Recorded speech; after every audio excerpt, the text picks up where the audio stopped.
Уважаемые коллеги, уважаемые студенты, уважаемые магистранты, аспиранты и все те, кто хочет освоить иностранный язык как средство межкультурного общения. Освоение языка подобно строительству дома. У каждого дома есть фундамент, их можно сравнить с языковыми навыками.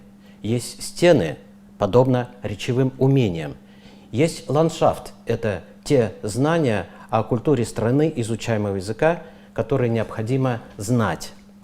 И есть крыша, это компетенция, как способность применять полученные знания, сформированные навыки и развитые умения. Мы знаем 4 вида речевой деятельности. Это язык. И, соответственно, навыки.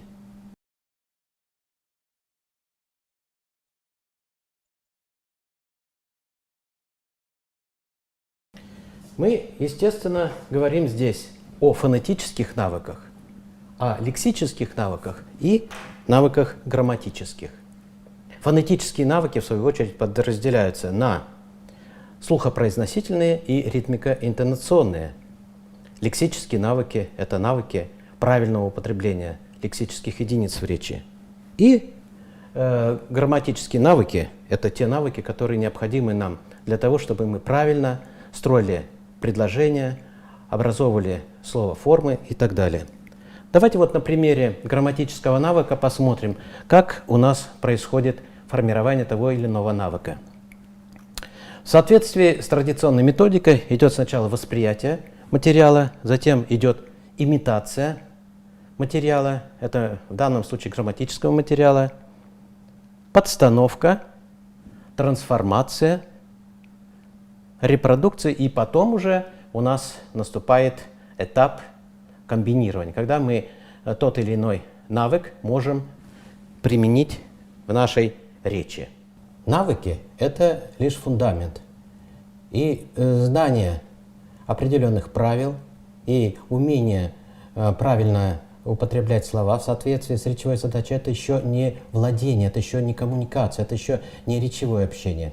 Нам нужно подойти к речи. То есть мы говорим о видах речевой деятельности.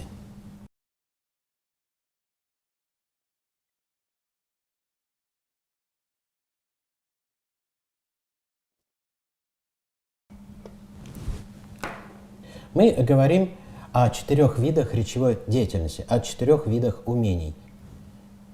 Но главное условие – наличие речевой задачи, которая дает нам возможность сформировать полученные умения.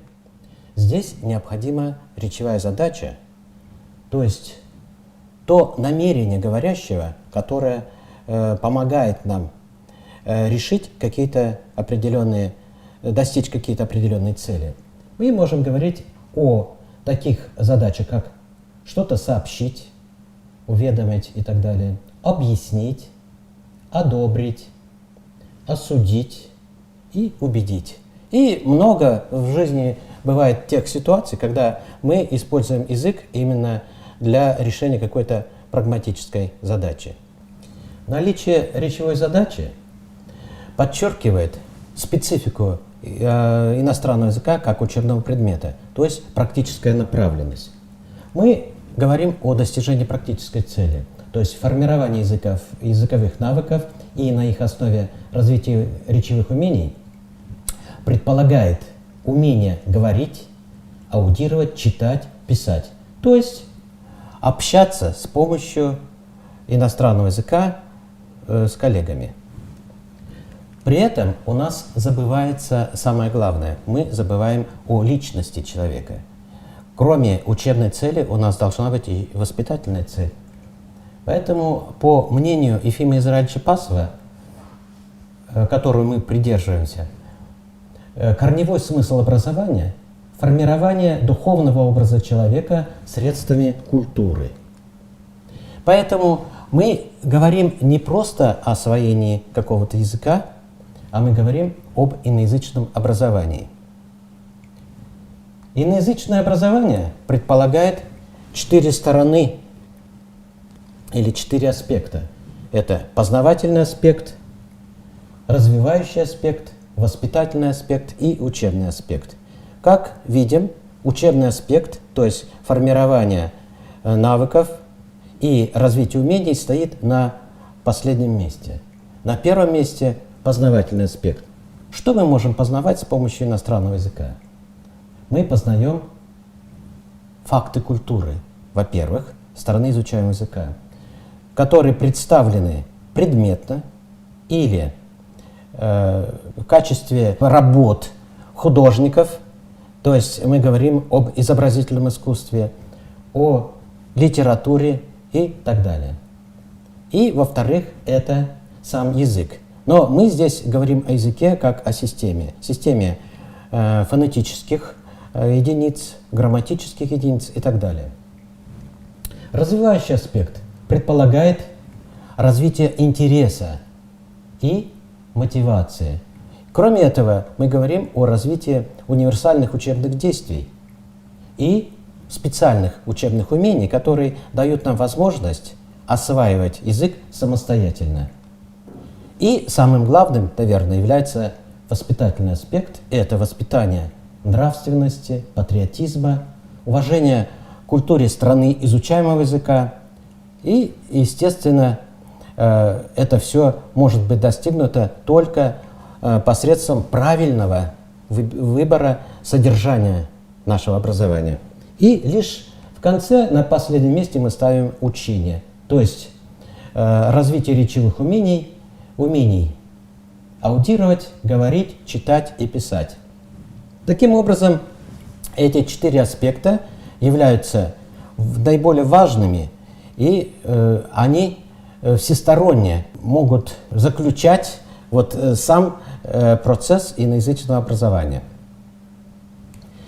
Главным в этом процессе является познание фактов культуры.